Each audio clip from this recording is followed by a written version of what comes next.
Salut les mécamaniacs, aujourd'hui on va voir un autre problème relativement répandu sur la 159 et sur beaucoup d'autres véhicules, c'est le problème des feux arrière. Donc le tuto d'aujourd'hui tu pourras l'appliquer à tout un tas de véhicules, c'est souvent les mêmes symptômes et souvent la même solution. Donc moi sur mon véhicule j'ai pas ce problème là, mais j'ai simulé le problème et je vais t'expliquer comment le résoudre. Et puis à cette occasion je vais en profiter pour t'expliquer comment remplacer toutes les ampoules arrière. Dans la description, je te mettrai tous les types d'ampoules qu'il te faut pour l'arrière et je te mettrai des liens aussi au cas où.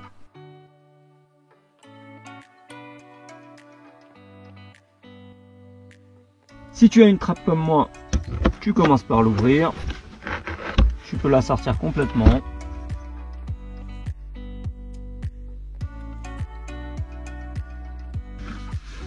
Ensuite ici, il y a une trappe très facile à enlever. Il y a une molette ici qu'il faut tourner d'un quart de tour. Voilà. Tu sors d'abord l'arrière, après l'avant. Ensuite ici tu as un connecteur, donc il faut le pincer et le tirer. Voilà. Et pour sortir les ampoules, il faut également pincer en haut et en bas. Et tu tires. Donc tu pinces comme ça et tu sors tout le système. Si tu as éventuellement besoin d'extraire le phare, ici tu as accès aux 3 vis qui le maintiennent de mémoire. Donc normalement il y en a une à droite et tu dois en avoir 2 à gauche. Donc en principe il suffit de dévisser ces vis là pour sortir le phare. Et pour info, c'est une étape nécessaire si jamais tu veux enlever le pare-choc arrière. Alors moi ici, comme précisé, j'ai pas le souci. Toi, si tu as le souci, ici sur le connecteur de masse, je pense que c'est celui-là avec le fil noir, tu verras que c'est tout noirci. Et dans les cas extrêmes où tu as laissé le problème s'aggraver, tu peux avoir carrément la prise fondue. Donc, si c'est le cas, la première chose à faire, ça sera nettoyer tout ce qui est carbonisé, si la prise est encore récupérable. Donc tu peux par exemple prendre du papier abrasif assez fin, par exemple 240 voire inférieur, et tu peux l'insérer comme ça dans le connecteur. Tu peux découper des morceaux un peu plus petits. Tu peux aussi gratter avec un petit tournevis à l'intérieur si c'est oxydé. Et puis pour finir, tu peux utiliser un nettoyant contact. Ici c'est du Facom, mais tu prends celui que tu veux. Donc pourquoi le problème se produit? La plupart du temps c'est parce que le connecteur de masse ici, je sais pas si tu le verras bien, il fait plus contact avec la fiche côté phare. Et donc comme ça fait pas complètement contact, ça fait des petits arcs, ce qui provoque un échauffement, de la carbonisation, et puis avec le temps, bah forcément ça crame. Ce que tu vas faire, c'est que tu vas venir tordre les fiches vers l'intérieur pour leur redonner une forme comme à l'origine.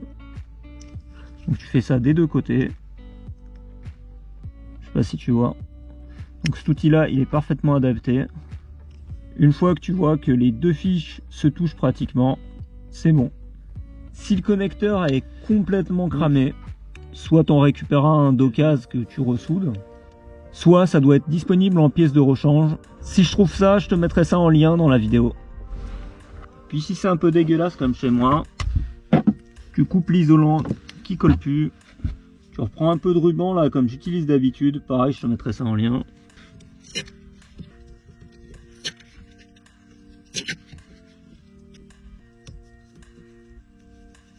Voilà, même si c'est une vieille voiture, ça fera toujours plus propre et ça fera toujours plus plaisir.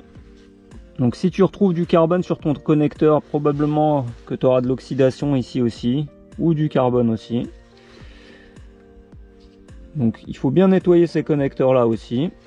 Donc moi, malgré que j'ai pas le souci, je vais mettre un petit coup de papier abrasif là-dessus.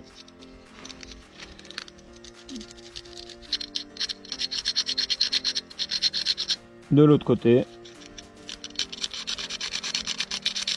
Et puis je vais finir avec le nettoyant contact.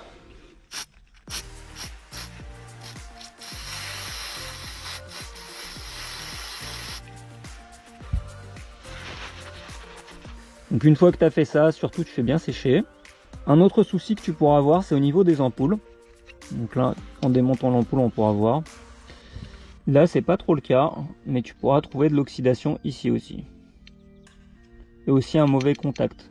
Donc ce que tu peux faire, c'est que tu prends un tournevis un plus petit que ça serait pratique. Si tu vois que là c'est oxydé, tu grattes tout simplement. Donc ici, je sais pas si tu vas le voir, il y a juste un tout petit point, c'est pas grand chose. Je vais quand même l'enlever, ça pourra m'éviter des problèmes dans le futur.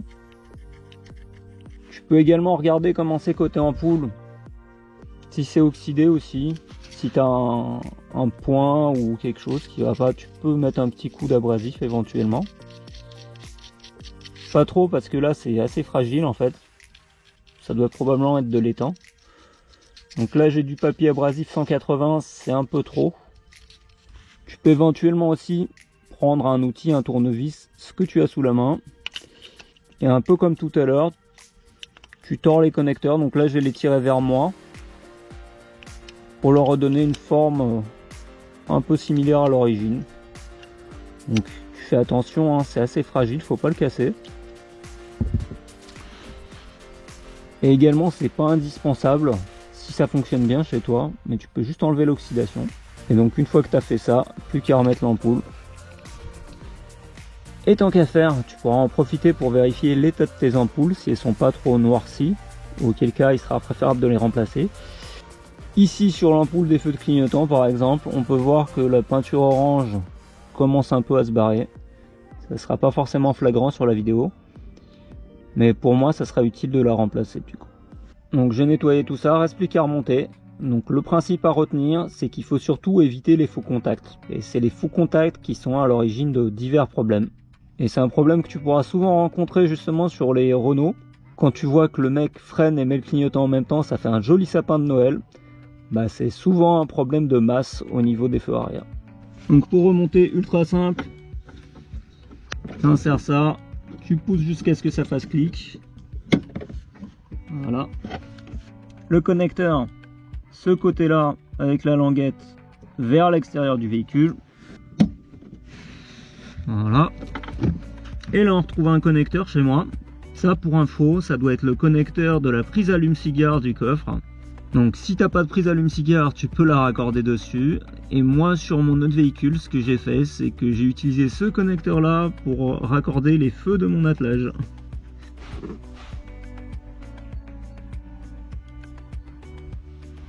Je remets la trappe.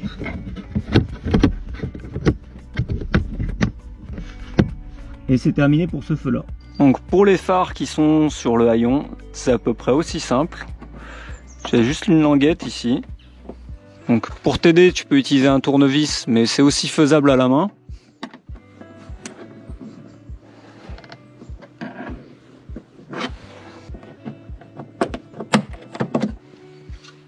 Voilà. Et là, c'est pas plus compliqué que tout à l'heure. T'appuies ici. Tu vérifies ton connecteur. Là, c'est pas trop mal. Peut-être juste retordre les fiches de la masse. Et pour sortir les ampoules, c'est comme tout à l'heure.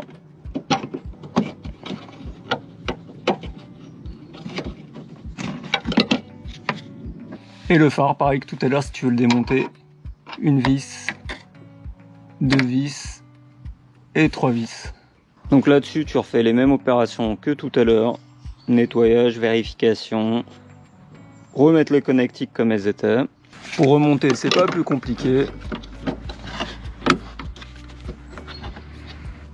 Le connecteur. Et puis enfin la trappe.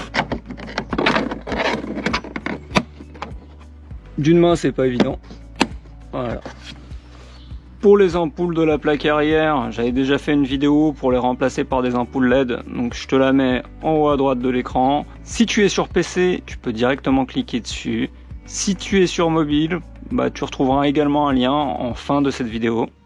Voilà, une opération très simple à la portée de tout le monde. Tu pourras appliquer le principe quel que soit ton véhicule. Sur un véhicule un petit peu ancien comme celui-là, je te recommande d'aller jeter un œil aux connecteurs et aux ampoules avant que les problèmes n'arrivent. Comme ça, si c'est un peu oxydé, tu pourras éviter que ça carbonise complètement et que ça te fasse fondre les connectiques. En description de la vidéo, tu retrouveras la liste de toutes les ampoules nécessaires pour l'arrière du véhicule avec des liens. Je te recommande d'avoir au minimum une ampoule de chaque type d'avance, au cas où tu en as une qui crame. Comme d'hab, j'espère que ça t'a plu, j'espère que ça pourra t'être utile. Clique ici pour t'abonner à la chaîne et ne pas rater les prochaines vidéos. Et je te propose de me rejoindre dans l'une des 2 vidéos que je te propose actuellement à l'écran. Allez, à plus!